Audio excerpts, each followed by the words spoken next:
red background. Hopefully you know what that means. It's time for a little bit of a rant. So I don't want to alienate any of my Paedobaptist brethren, whom I really do count and acknowledge as brethren, and were they in the room with me, I would have the same conversation with them that you're about to hear from me right now.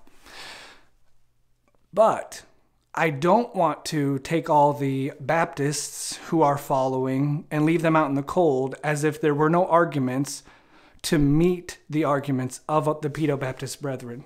So today we're going to look at the argument of the household baptisms and how that's brought forth as a proof for infant baptism as a New Testament practice.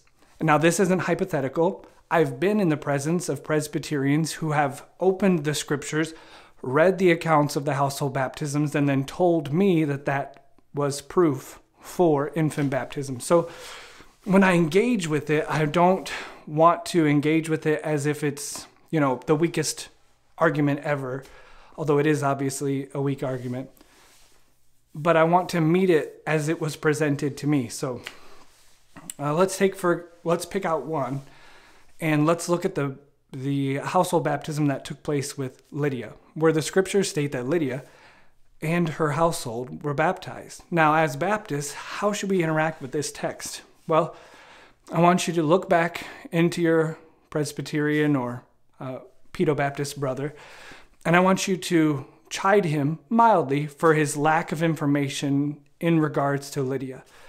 You can gently rebuke him for being ignorant of the fact that Lydia was a widow who never had but only one child, and that one child actually was fully grown, married, and had been out of the house for quite some time. In fact, it was a daughter, and she had married a red-headed, one-eyed, peg-legged, wayfaring sailor. And so she hadn't seen her for a long time. And so at the time when the scriptures were written, Lydia's household consisted only of herself and then those few servants which ministered to her. Now, the Presbyterian's going to look back at you and they're going to say, "How do you know that? Where did you get that?"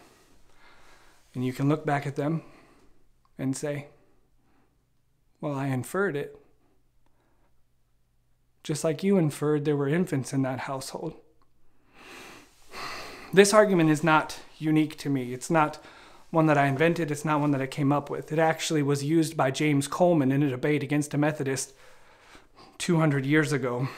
And while preparing for this debate with the Methodist, he knew the Methodist was going to use the household baptisms and the inference that there were infants in those households as a justification for the practice of paedobaptism, infant baptism. Now today, the argument, the battle in Reform circles is not inference, but the covenants. So we'll maybe get to that sometime. But I've heard even recently Paedobaptists appeal to the households as arguments for infant baptism. That man was Doug Wilson. So he appealed to the households. And as James Coleman pointed out, that's an absurd argument. James Coleman won that debate with the Methodists, rightly so. So as he was preparing to meet the Methodists, he knew that the Methodist was going to appeal to infant baptism. And he decided, like I just did for you, I pretty much repeated what he said.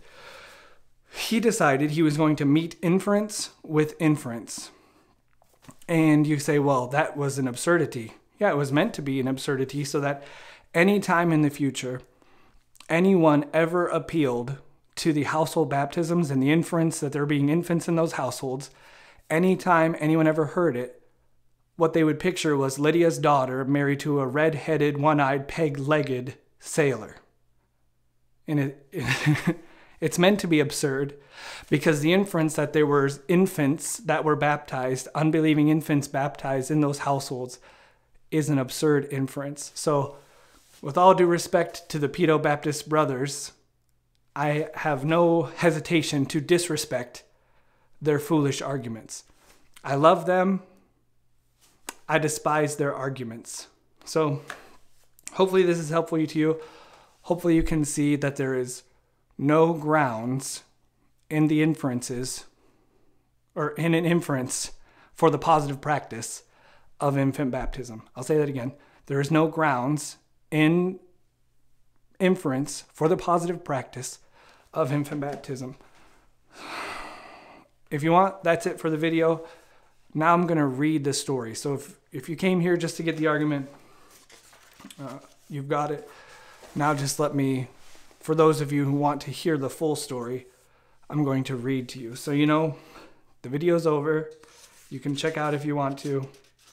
But for those who want to actually hear the story, it's from this book called The Pillars of Orthodoxy. Here's the full story of James Coleman when he met the Methodist in debate. It says, this is biography. Dr. Coleman had been a great debater. His greatest victory in debate was with Mr. William L. Caskey, Methodist at Calhoun, McLean County, Kentucky. Having studied effectiveness all his life, he set about preparing the best possible answer to the household baptism argument always used by Paedobaptists in debate. He knew that the next day Caskey would undertake to prove infant baptism by the household baptism spoken of in the New Testament. He carefully read the account of each of these household baptisms, and he discovered that no infant was mentioned. And he knew plainly that the whole argument was based on inference. So he concluded to meet inference with inference. He set about to see what he could infer to offset Caskey's inferences, and that he succeeded grandly will appear as follows.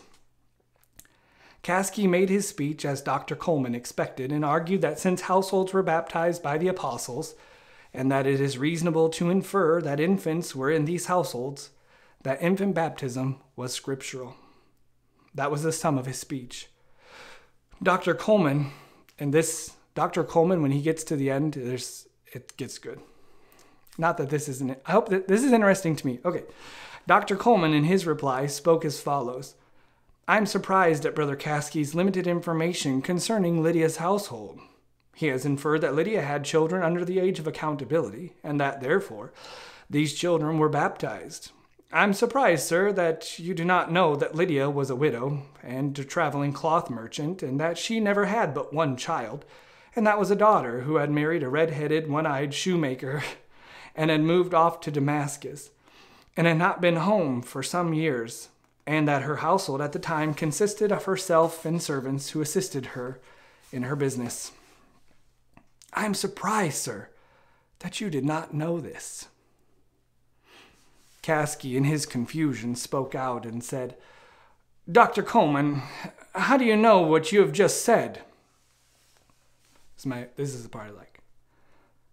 In lion-like voice, the reply came. I inferred it, sir, just like you inferred that there were children in the household. This was too much for the audience, which broke out in uproarious laughter and applause. When Caskey arose to speak, the very sight of him would be enough, and the laughing, half suppressed, would be so continual that it was with great difficulty he could proceed. And every time he would make the slightest reference to household baptisms, the vision of that red-headed, one-eyed shoemaker would come into his mind, and the audience would break out in uncontrollable laughter, which could not be suppressed by the moderator. Caskey gave it up as a bad job and cut the debate short one day and left.